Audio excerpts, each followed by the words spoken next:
Aluno invade a escola, mata a professora e deixa mais 5 feridos à faca em São Paulo. Levantamento aponta 18 mil roubos de celular em apenas 2 meses na capital paulista. Governo libera ajuda para estados do norte do Brasil prejudicados por fortes enchentes. Aumenta o número de brasileiros em busca de emprego no exterior. Ministro Alexandre Padilha diz que presidente Lula está bem depois de cancelar visita à China por problemas de saúde. Primeiro-ministro de Israel, Benjamin Netanyahu, volta atrás depois de greve geral no país e suspende reforma do judiciário. União Europeia chega a acordo para proibir fabricação de novos veículos a diesel e gasolina. E uma nova tecnologia utilizada em Pernambuco utiliza plantas aquáticas para acabar com a poluição das águas. Agora no Jornal das 22.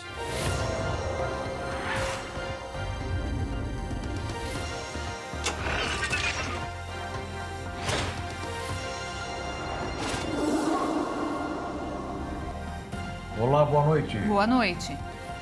Um jovem de 13 anos matou uma professora a facadas dentro de uma sala de aula na Escola Estadual Tomásia Montoro, na Vila Sônia, na zona oeste da capital paulista. Durante o ataque, outras 3 professoras e 2 alunos ficaram feridos. Eles seguem em observação no hospital e não correm risco de morte.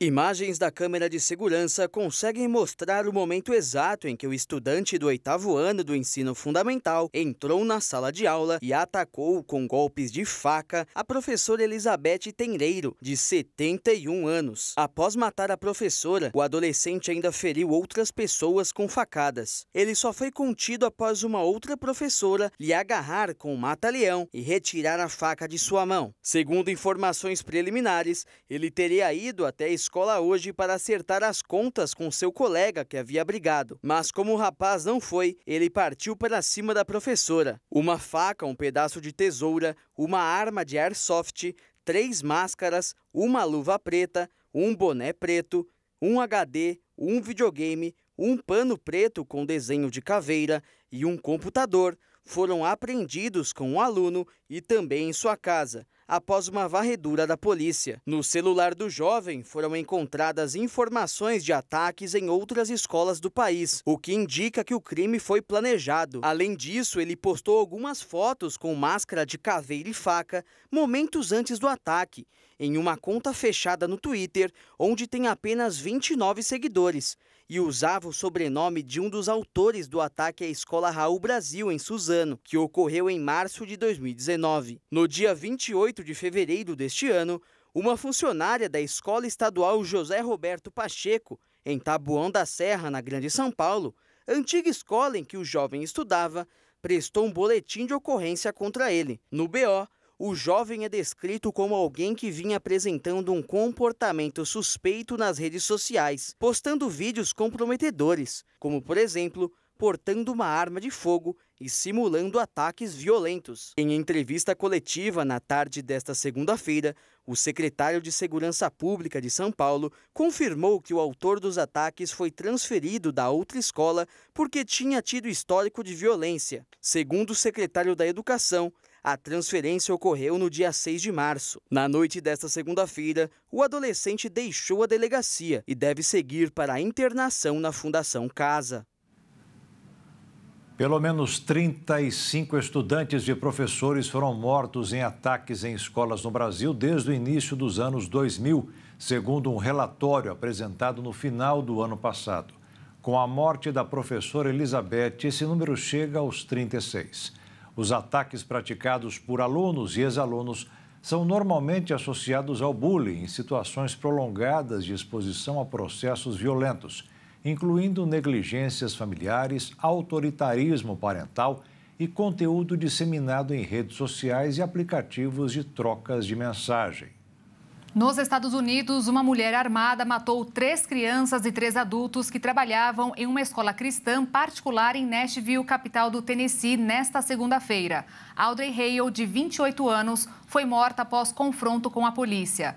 A jovem era uma antiga aluna daquela escola e planejou o ataque, de acordo com as autoridades policiais. Na casa em que ela morava com os pais, foram encontrados papéis com detalhes das entradas da escola e a localização das câmeras de segurança. A mulher não tinha registro criminal e conseguiu entrar na escola por uma das portas laterais, carregando 2 armas semiautomáticas e pelo menos uma pistola. O Departamento de Polícia Metropolitana de Nashville começou a receber chamadas às 10h13 da manhã pelo horário local e logo que os policiais chegaram, ouviram sons de tiros vindo do 2º andar e seguiram até lá, onde encontraram Audrey. A The Covenant School, fundada em 2001, é um ministério da Igreja Presbiteriana da Aliança do bairro de Green Hills, tem cerca de 200 alunos e atende da pré-escola até a 6ª série. A juíza federal Gabriela Hard prorrogou por mais 5 dias a prisão de 2 suspeitos de organizar o atentado contra o senador Sérgio Moro do União Brasil do Paraná. Reginaldo Oliveira de Souza, conhecido como Rê, e Walter Lima Nascimento, o Guinho, fazem parte de uma facção criminosa e o temor da juíza é que, fora da prisão, eles destruíssem provas, ameaçassem testemunhas e até fugissem. As fortes chuvas não param de castigar o norte do país. No domingo, uma comitiva ministerial visitou o Acre e o Amazonas para anunciar medidas de socorro à população. Quase 2.000 famílias estão desabrigadas em Rio Branco, capital do Acre, após as fortes chuvas na região. Desde quinta-feira, o nível do rio ultrapassou a cota de transbordo e segue em alta. Igarapés também transbordaram rapidamente e 36 bairros foram atingidos. Um trecho da BR-364, que liga o Acre ao restante do país, se rompeu e mais de 38.000 pessoas foram atingidas. No domingo, Valdez Góes, ministro da Integração e Desenvolvimento Regional, e a ministra do Meio Ambiente, Marina Silva, estiveram no Acre para verificar a situação e anunciaram a liberação de cerca de R$1,5 milhão para ajuda humanitária no estado. E ontem, exatamente ontem, sábado, a gente trabalhando no Ministério, conseguimos também reconhecer e publicar no Diário Oficial da União e trabalhar o primeiro plano, que é o plano de ajuda humanitária. Eu digo primeiro porque muitos planos podem ser feitos. Uns imediatamente de ajuda humanitária, que diz respeito à alimentação, água, higiene pessoal, enfim, tudo que vocês conhecem muito bem, mas tem restabelecimento e depois tem reconstrução de algo que porventura seja destruído, principalmente reconstrução de bens públicos, né? Pontes, escolas, estradas, às vezes até a casa das pessoas que é destruída durante o desastre também, o governo federal auxilia na reconstrução. Após visitar o Acre, a equipe do governo federal, composta pela ministra Marina Silva e pelo ministro Valdez Góes, esteve nas áreas atingidas pelas cheias no estado do Amazonas. O governo federal anunciou a liberação de R$980 mil para a Prefeitura de Manaus promover assistência aos atingidos. Em Manaus, a chuva foi tão forte que casas foram arrastadas em Igarapés, no meio da capital amazonense. A ministra do Meio Ambiente e Mudanças Climáticas, Marina Silva, disse que o governo federal vai estudar uma proposta para garantir que os municípios que são frequentemente atingidos por cheias e deslizamentos tenham um estado de emergência decretado permanentemente. E lembrou que os eventos mais graves e fora de época são resultado das mudanças climáticas do planeta. Essas chuvas, elas estão acontecendo aqui no Brasil, elas estão sendo agravadas nos Estados Unidos, em todos os lugares do mundo em função da mudança do clima. E agora nós temos seca no Rio Grande do Sul. Veja que em alguns lugares o evento extremo é chuva demais. Em outros lugares é a ausência da chuva. Por isso é necessário um plano de prevenção dos efeitos extremos das mudanças do clima. E só é possível em parceria governo estadual, governo municipal e governo federal. Ninguém dá conta de um problema dessa magnitude sozinho, porque as grandes regularidades naturais foram mudadas em função da mudança do clima. E no Maranhão, com as fortes chuvas, dezenas de cidades também estão em situação de emergência. Mais de 31 mil famílias já foram afetadas pelas consequências das cheias. O Corpo de Bombeiros e voluntários percorreram as ruas inundadas para ajudar os moradores e resgatar animais que não puderam ser levados pelos donos. Em algumas regiões, a situação é tão dramática que a ajuda só chega por meio de helicóptero. As fortes chuvas e a erosão do terreno geraram abismos de até 70 metros de profundidade e 500 metros de comprimento em Buriticupu, a cerca de 415 quilômetros de São Luís. As crateras forçaram a saída dos moradores do local. Técnicos da Defesa Civil estão na cidade para avaliar a situação.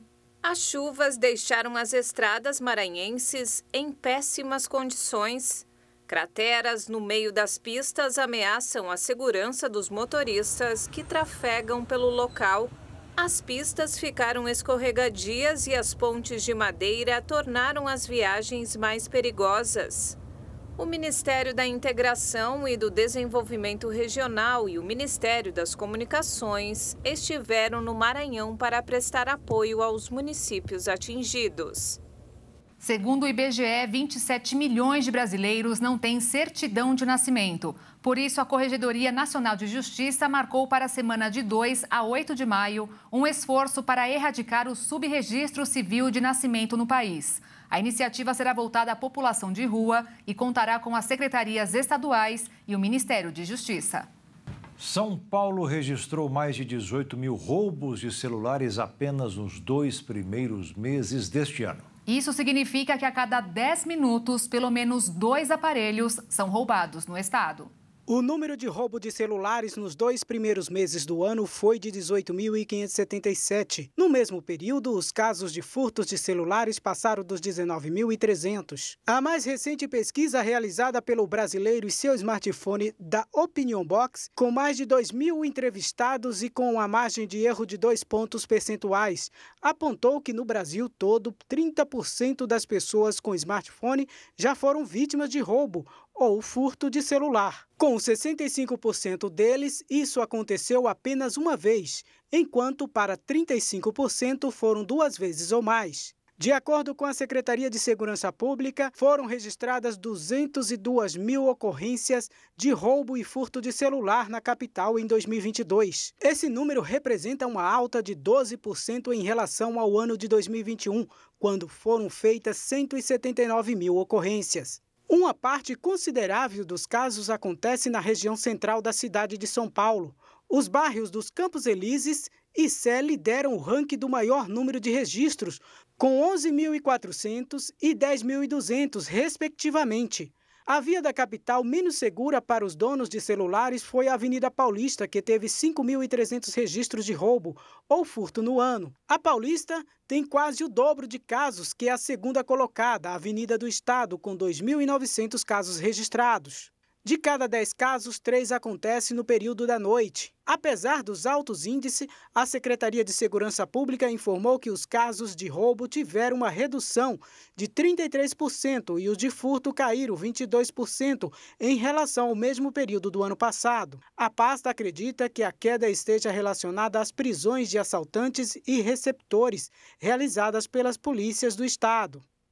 E veja a seguir, ministro Alexandre Padilha diz que presidente Lula está bem depois de cancelar visita à China por problemas de saúde. E ainda, quando o brasileiro procura dinheiro emprestado no banco, está levando 1.000, pagando mais de R$5.000.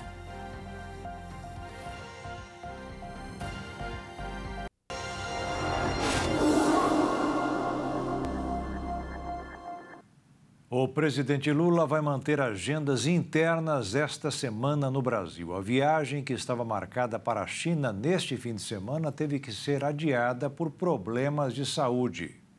A viagem do presidente Lula para a China ainda não tem nova data. Ele embarcaria no domingo após um adiamento de 24 horas na viagem, mas a agenda precisou ser transferida para outra oportunidade. Isto porque o presidente está fazendo um tratamento para curar uma broncopneumonia bacteriana. Na quinta-feira à noite, Lula deu entrada no Hospital Sírio-Libanês aqui de Brasília, onde recebeu o diagnóstico de uma pneumonia leve. No domingo, foi feita uma nova avaliação E segundo os médicos da Presidência da República, houve melhora no quadro clínico de Lula.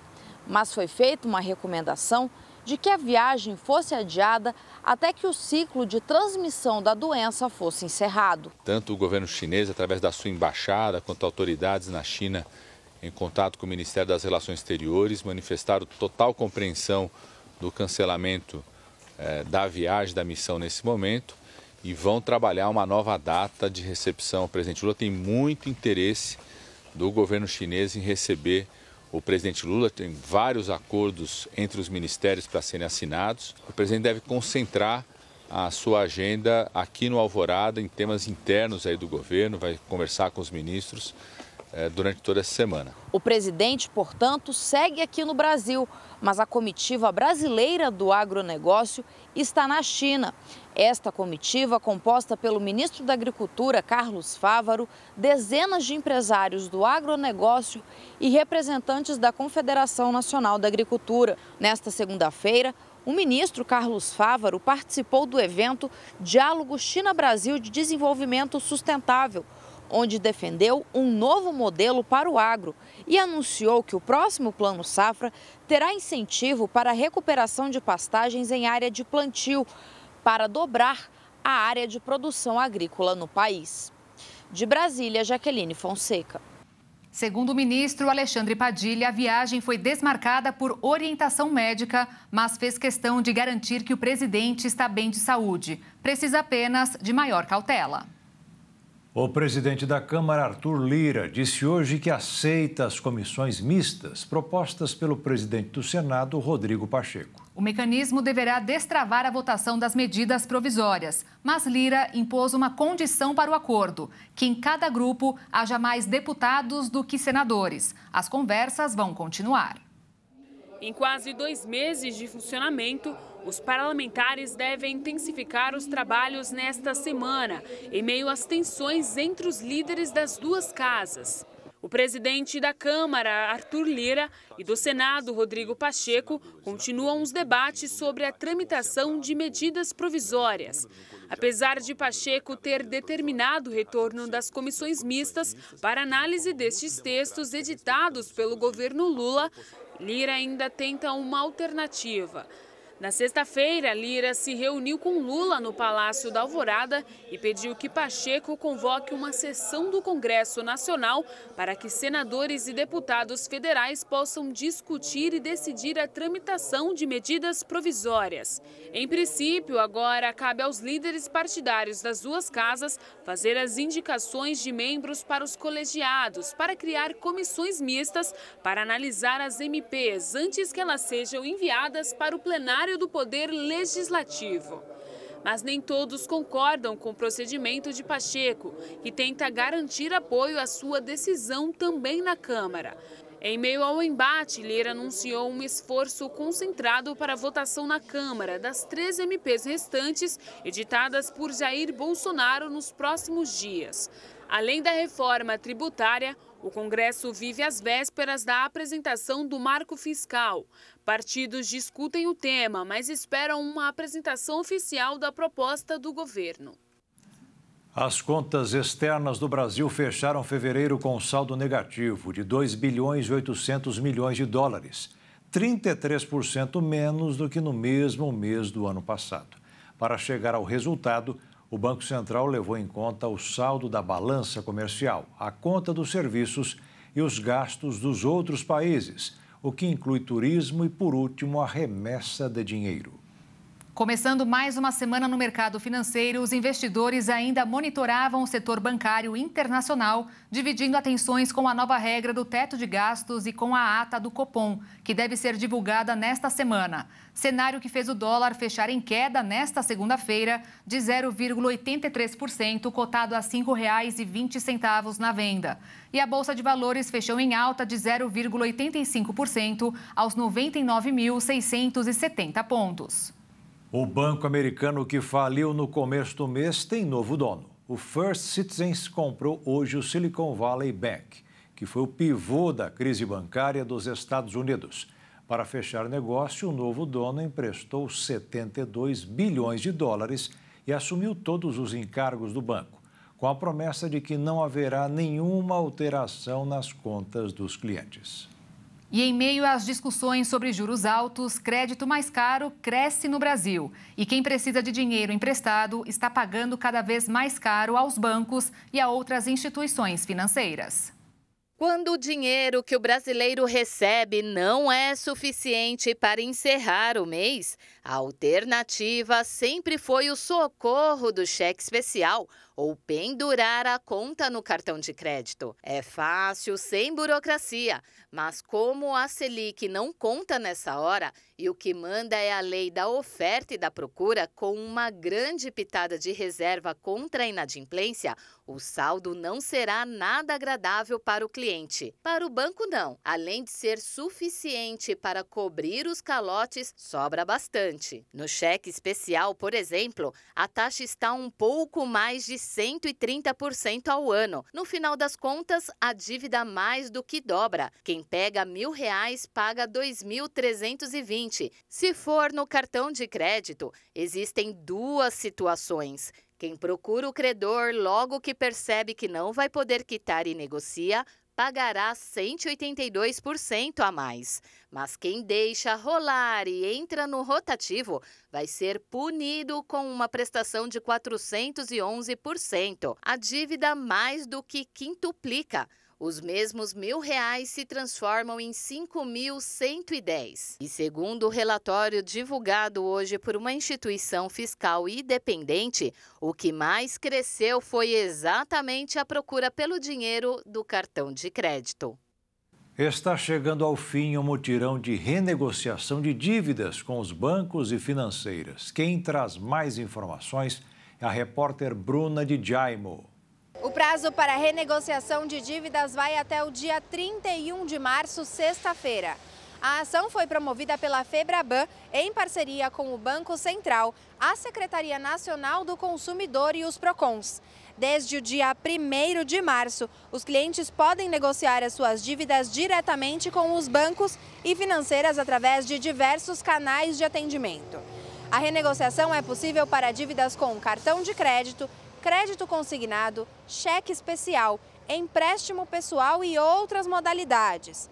Não é possível negociar dívidas que têm bens como garantias, como é o caso de veículos, motos, inclusive imóveis. Lembrando que para negociar é preciso estar inadimplente.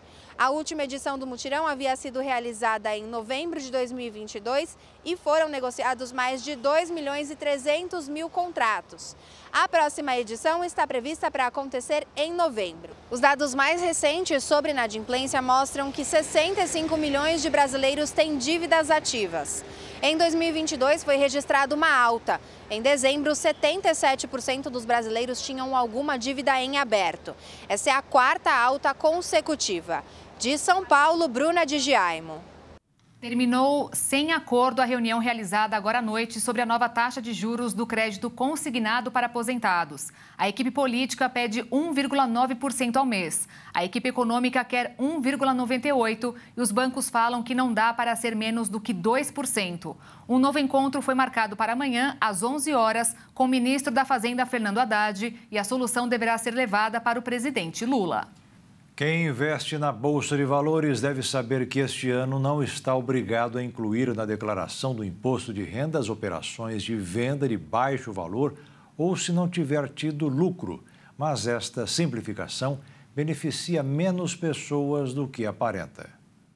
Até o ano passado, o contribuinte que tivesse qualquer valor aplicado na Bolsa de Valores, mercadorias futuros ou similares, era obrigado a declarar o imposto de renda, mesmo se tivesse tomado prejuízo ou apenas comprado ações no ano anterior. Agora, só vai precisar preencher a declaração quem vendeu mais de R$40 mil em venda variável ou que teve lucro de qualquer valor na venda. Se a soma das vendas, não do lucro, das ações ficar abaixo dos R$20 mil por mês e o investidor não fez day trade, que é aquela que comprou e vendeu papéis no mesmo dia, haverá isenção de imposto. Só que mesmo nesses casos, será necessário declarar os ativos e os resultados das operações, porque houve lucro no ano anterior. Na prática, beneficiará menos contribuintes do que os 500 mil iniciantes previstos.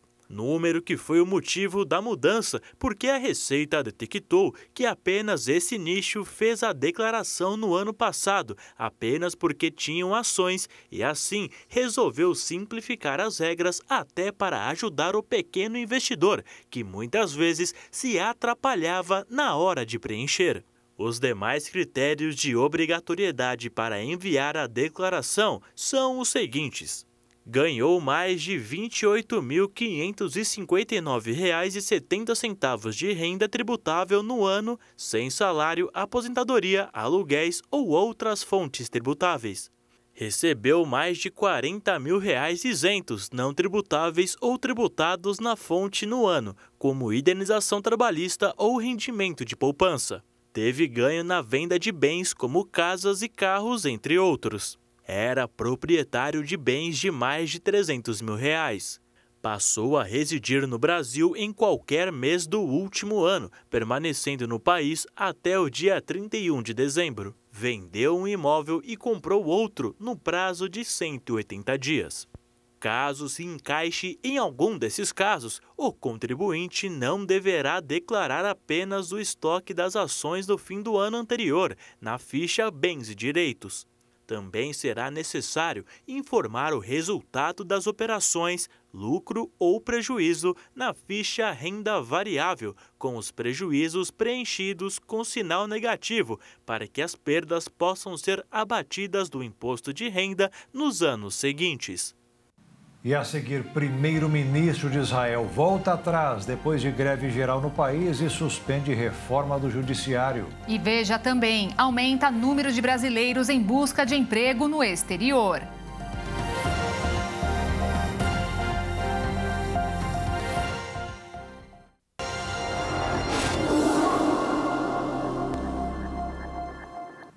O primeiro-ministro de Israel, Benjamin Netanyahu, anunciou o adiamento de uma decisão sobre planos controversos para reformar o judiciário do país, medida que tem sido alvo de intensos protestos.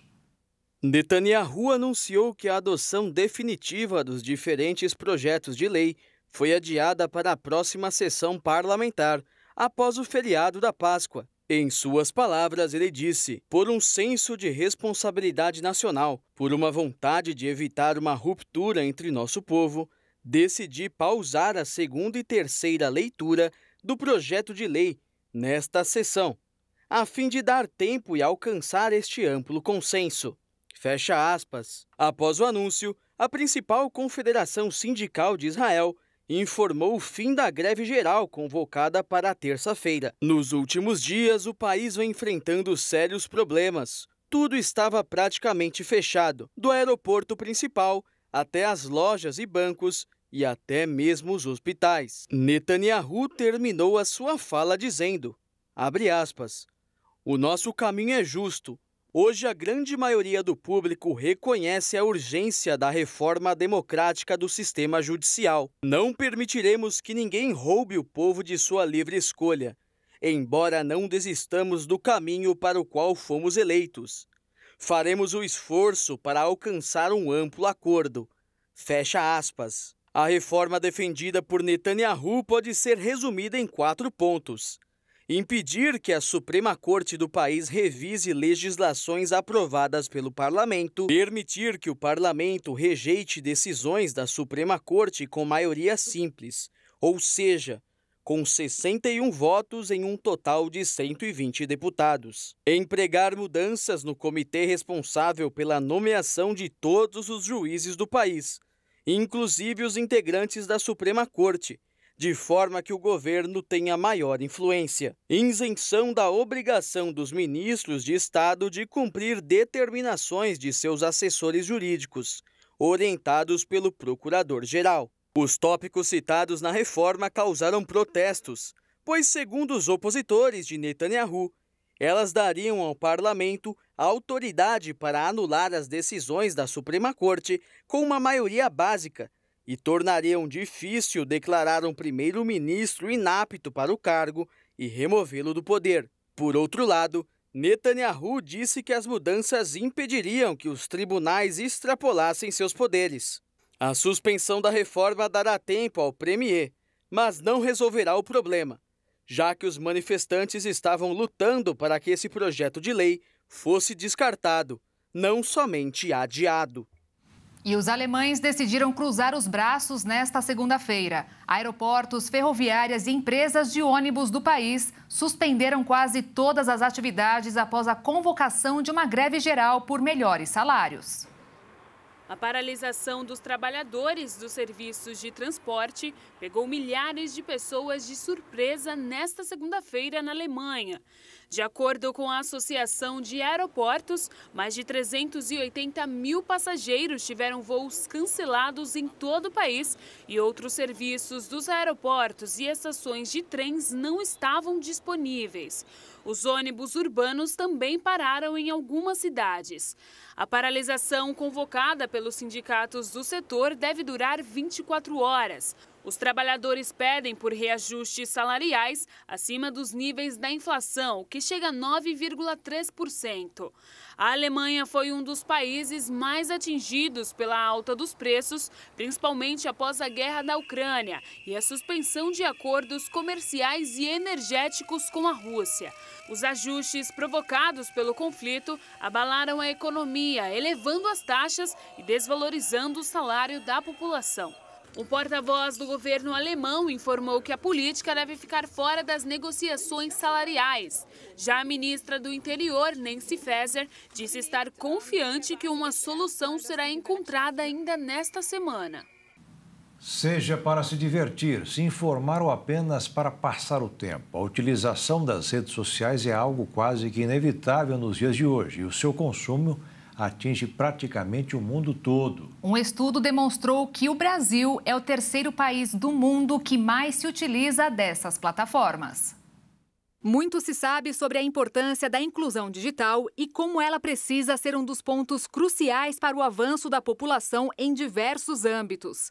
Assim, a inclusão digital é um esforço para garantir que todos possam participar, contribuir e se beneficiar deste mundo tecnológico. No ano passado, um estudo feito pela PNAD Contínua demonstrou que o número de domicílios com acesso à internet no Brasil chegou a 90%. E, com isso, sua utilização serviu para diversas coisas, como pesquisas escolares, consumo de notícias e um dos principais, o uso das redes sociais. Segundo um levantamento feito pela Comscore, de janeiro de 2020 até o fim do ano passado, o Brasil se tornou o terceiro país que mais usa as redes sociais no mundo, atrás apenas da Índia e da Indonésia.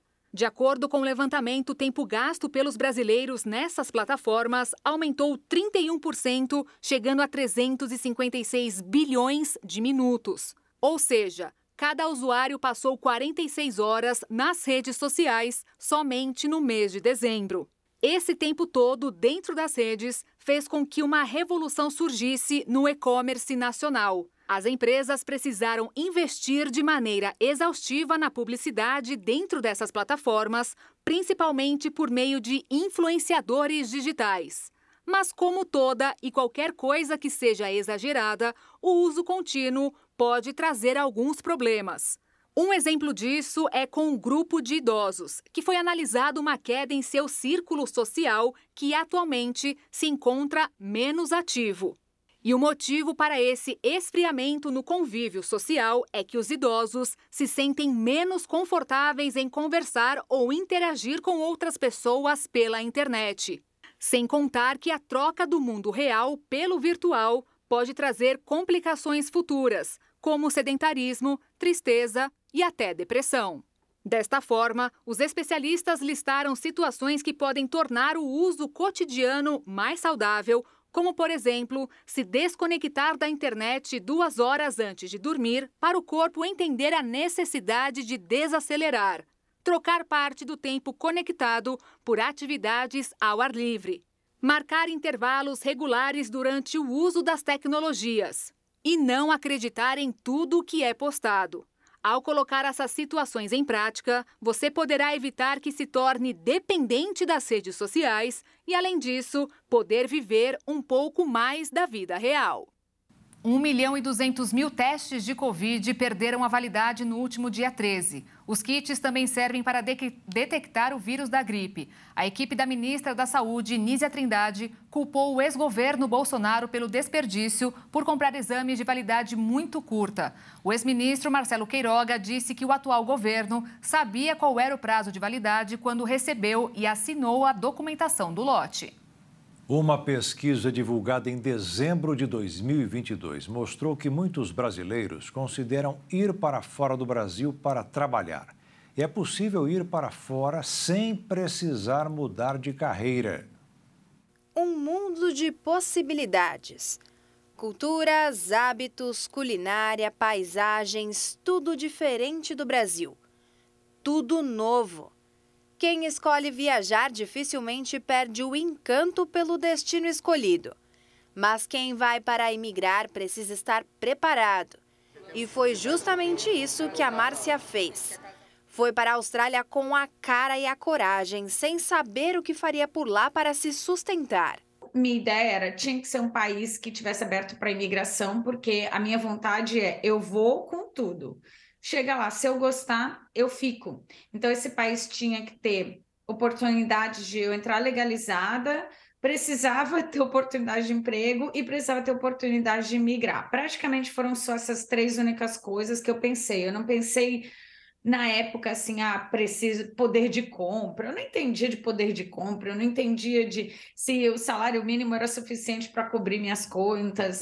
Não tive esse aprofundamento. E não é que deu certo? Ela está lá já faz mais de 20 anos e precisou se dedicar muito para manter o sonho vivo.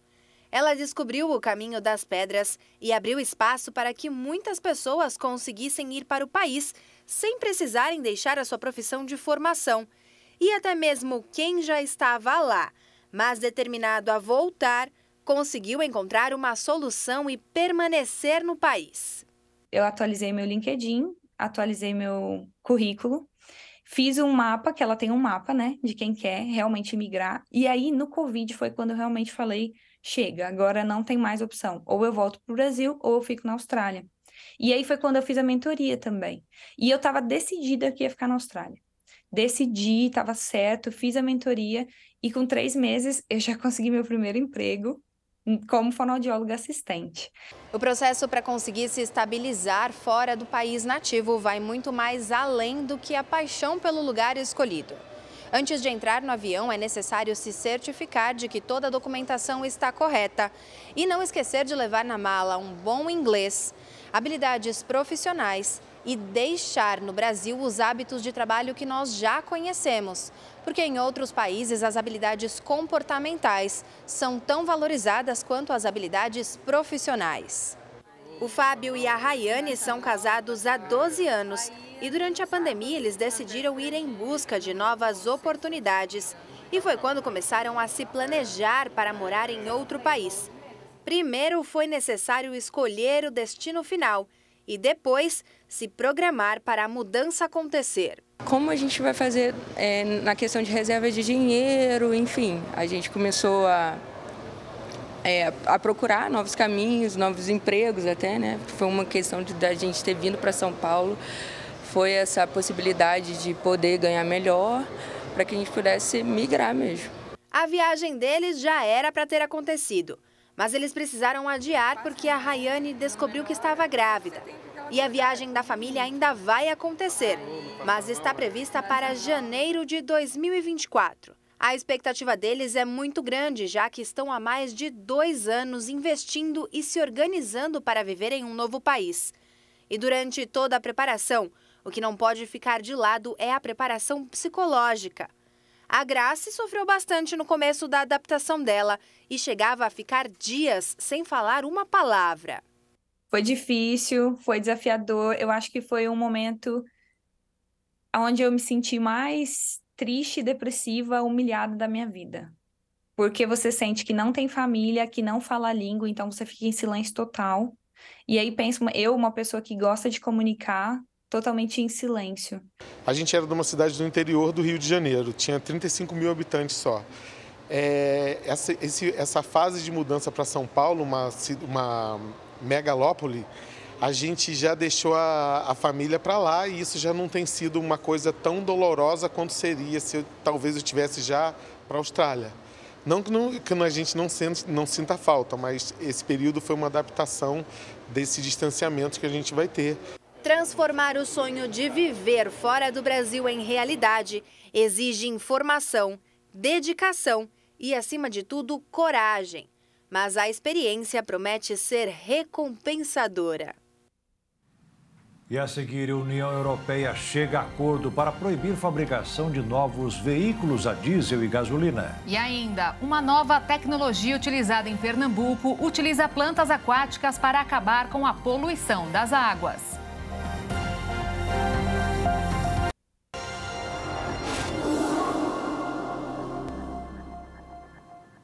Em 2022, o Programa Estadual de Transplantes do Rio de Janeiro registrou o recorde de captação de órgãos e transplantes, com 1.152 notificações de possíveis doadores, 349 doações e 2.650 transplantes. O número de transplantes é superior ao de doações, pois em uma doação podem ser captados mais de um órgão. De acordo com a Secretaria de Estado de Saúde, dos 2.650 transplantes realizados no ano passado, 821 foram de órgãos sólidos, 172 de medula óssea, 549 de córnea, 93 de esclera, que é o branco do olho, e 1.015 de tecidos, músculos e esqueléticos.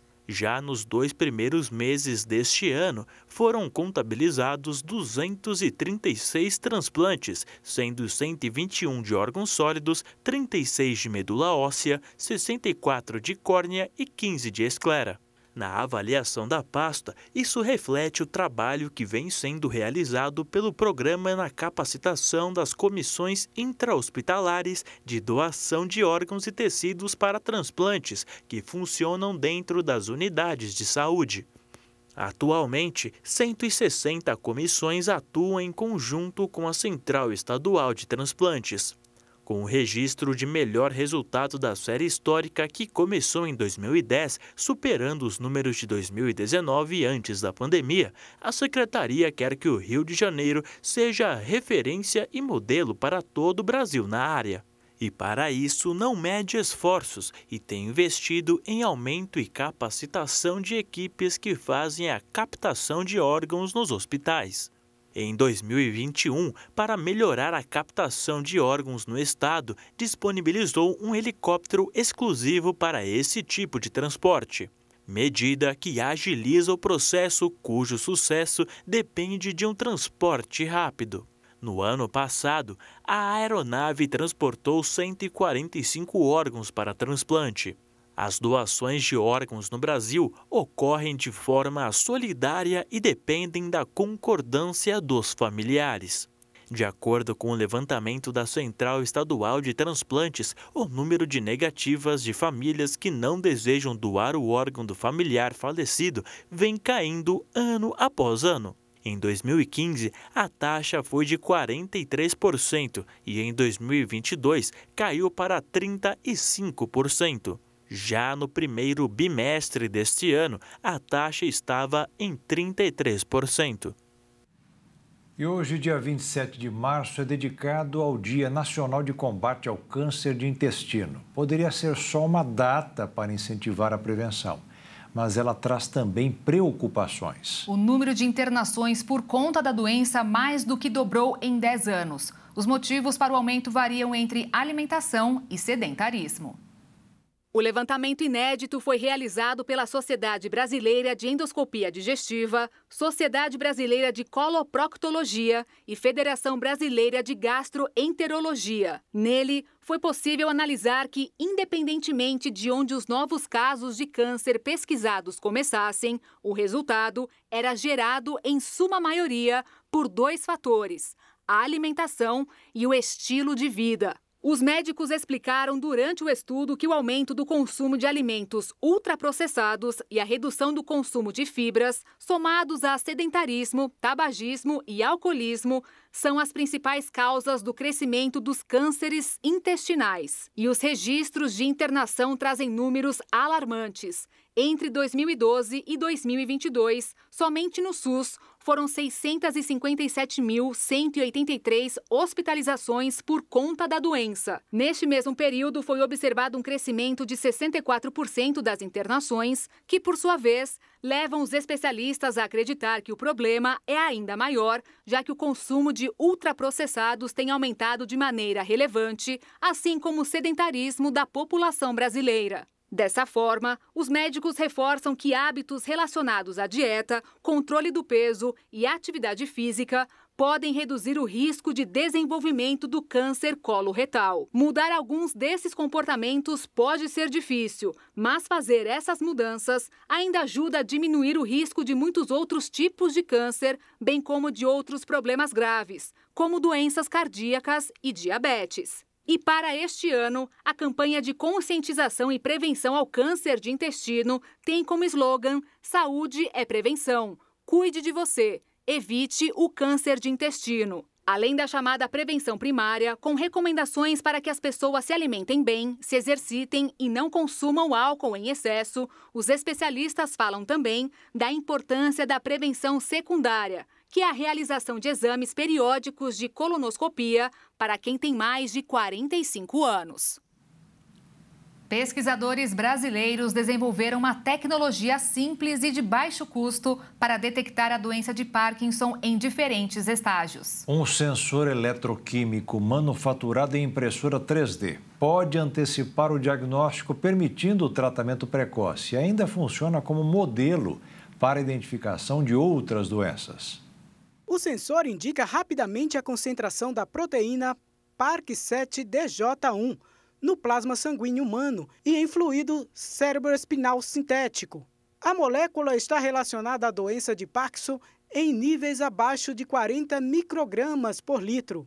Segundo a pesquisadora do Instituto de Química da Unicamp e autora do estudo, o método tem a vantagem de poder ser impresso em diversos formatos e tamanhos, inclusive em miniatura, criando dispositivos realmente portáteis, que demandam uma quantidade muito pequena de amostra. O trabalho utiliza eletrodos e outros materiais para identificar a proteína e contou ainda com outros pesquisadores da instituição da Universidade Federal de São Carlos em sua elaboração. Por ser construído com uma impressora 3D, o sensor tem principalmente o benefício de ser uma tecnologia barata. O estudo, conduzido por pesquisadores das Universidades Estadual de Campinas e Federal de São Carlos, foi publicado na revista científica Sensores e Atuadores Bioquímica. E agora você vai conhecer a Casa do Artesão em Campo Grande, lá em Mato Grosso do Sul. O local funciona de segunda a sábado e mostra muita coisa interessante, criativa, de artistas sul-matogrossenses. Artesanato que valoriza e representa a cultura de Mato Grosso do Sul. Dona Elizabeth, de Porto Murtinho, está com mais de 150 peças de cerâmica Cadwell em exposição na Casa do Artesão. Para ela, é um orgulho saber que a arte que produz vai para fora do estado. Eu fico feliz, eu fico contente, né? Porque vai estar na casa de alguém que eu nunca conheço, mas o meu trabalho está lá, né? Eu não conheci a pessoa, mas a minha arte está lá, porque é uma arte, né? O artesanato é uma arte, né? A dona Catarina é de Corumbá e produz acessórios com folhas de aguapé, uma planta aquática do Pantanal. A Casa do Artesão é um espaço em Campo Grande onde ela expõe o trabalho feito com dedicação e carinho. Para mim é uma sobrevivência, né? Porque esse aguapé me ajudou a criar meus filhos, né? O prédio centenário que abriga a Casa do Artesão passou por um processo de restauração, sendo reaberto no último domingo. Por aqui são mais de 2.000 peças em exposição que representam a criatividade de aproximadamente 800 artesãos do estado. É um ganho muito grande para todos, né? Não só para nós servidores, que temos um ambiente de trabalho com maior conforto, como também para o turista, né? Que ele tem mais espaço, tem mais diversidade nas peças, né?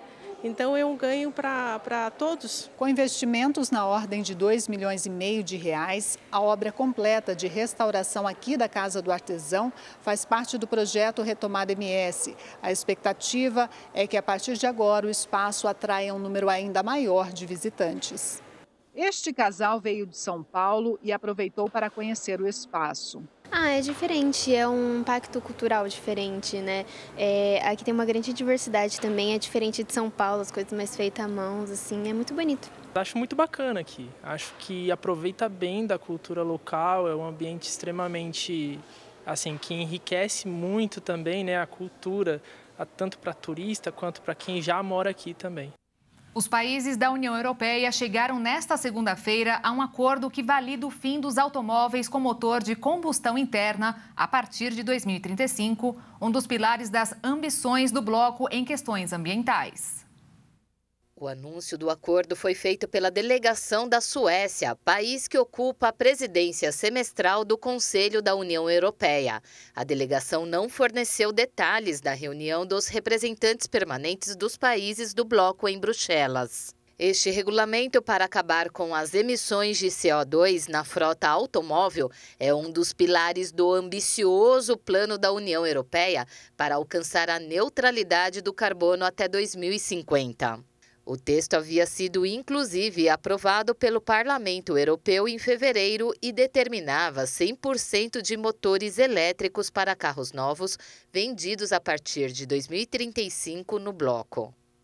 E agora uma boa notícia que vem lá do Recife, em Pernambuco. Jardins filtrantes estão sendo responsáveis por despoluir aproximadamente 360 mil litros de água por dia do Riacho do Cavouco, que nascem lá dentro da Universidade Federal de Pernambuco e desaguam no rio Capibaribe. A tecnologia sustentável usa plantas aquáticas nativas e tanques de pedras para filtragem. As obras dos jardins filtrantes tiveram início em 2022 e o sistema começou a operar de fato em fevereiro deste ano. A implantação total do projeto está prevista para abril. A tecnologia usada no projeto é baseada em recursos naturais, com uso basicamente de pedras, areia e plantas aquáticas por onde fluem as águas. A absorção dos nutrientes pelas raízes dos vegetais, associada à passagem da água suja por 5 tanques de pedras com diferentes substratos, resulta na remoção e detenção de resíduos sólidos como metais. A água, então, é tratada sem química. Este processo de filtragem, principalmente de esgoto, é contínuo. Ao mesmo tempo em que a água do Riacho do Cavouco entra no sistema, a água purificada saindo e sendo devolvida ao Capibaribe. Para este tipo de projeto do Riacho do Cavouco, foram empregadas 7.500 mudas de 36 tipos de macrófitas aquáticas nativas da região, que foram selecionadas considerando a resistência ao clima local e ao paisagismo projetado para o Parque do Caiara. O projeto foi implantado pela Agência Recife para a Inovação e Estratégia, uma organização social de inovação sem fins lucrativos. Ao todo, a obra ocupa 7.000 metros quadrados, que corta o Parque do Caiara, na Iputinga, zona oeste da capital pernambucana. A execução foi possível devido à cooperação internacional com a City Nova, coordenada pelo Ministério da Ciência, Tecnologia e Inovação, que trabalha para que o modelo dos jardins filtrantes seja reproduzido em outras cidades brasileiras. O custo da obra foi de $1.400.000, aproximadamente 7 milhões de reais, financiados pelo Fundo Global para o Meio Ambiente, mantido com doações de países industrializados e apoiado pela Organização das Nações Unidas. Segundo a Secretaria Municipal de Infraestrutura do Recife, os ganhos da iniciativa que despolui o riacho não têm geração de iodo, nem faz uso de produtos químicos e tem baixo consumo de energia e carbono positivo. A Prefeitura vai estudar o caso para avaliar a ampliação do projeto na cidade. Por hora, já foram investidos R$500 mil na instalação de iluminação pública no local para atrair os visitantes ao parque público. E o Jornal das 22 termina aqui. Obrigada pela sua companhia, um ótimo fim de noite, início de semana para você e até amanhã. Uma boa noite, fique na paz. Tchau.